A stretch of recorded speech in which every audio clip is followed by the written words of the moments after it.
So 105.1 Brigada News from Manila, the Music News Authority. Brigada Balita. Itinaas na ho ng NCRPO, naka-full force na rin para sa trillion peso march rally.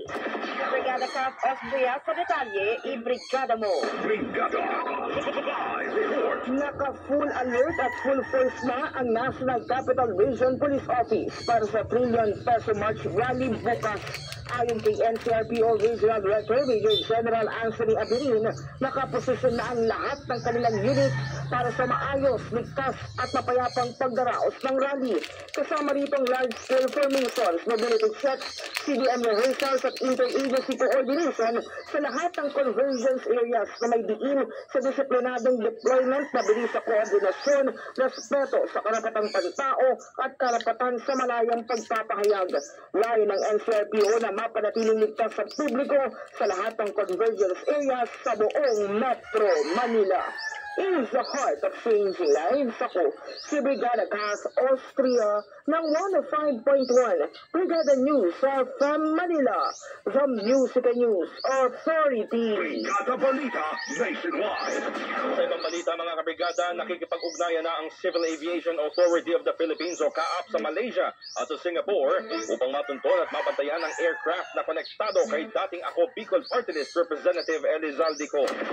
Ayon sa CAAP, nagpadala na sila ng mga liham sa aviation authorities ng dalawang bansa para sabihin na ang mga naturang aircraft ay opisyal nang na-freeze dahil sa utos ng Court of Appeals batay sa verified petition ng Anti-Money Laundering Council o AMLAC sa freeze order. Larong ipinagbabawal ang anumang transaksyon, paglipat, paggalaw, pagtatago o kahit anumang uri ng disposisyon sa mga nabanggit na air assets habang epektibo ang utos. Brigada Balita.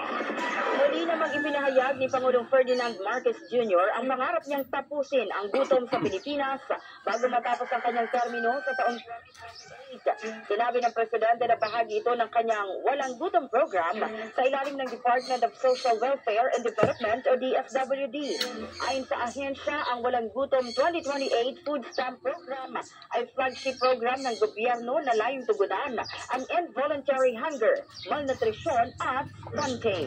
Brigada Balita Nationwide. Brigada Balita sa umaga.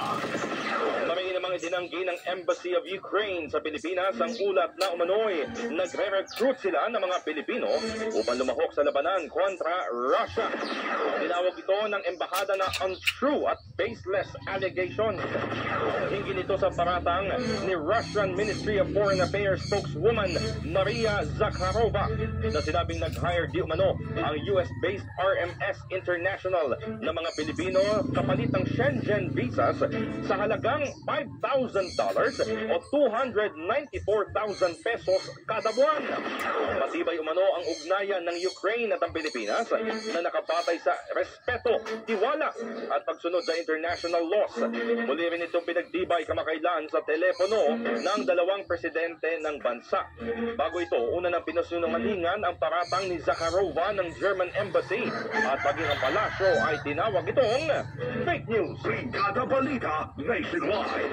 Inilunsad naman ng Department of Information and Communications Technology o DICT ang bagong transparency portal na magbibigay sa publiko ng mas mabilis at madaling access sa budget at pondo ng iba't ibang ahensya ng gobyerno.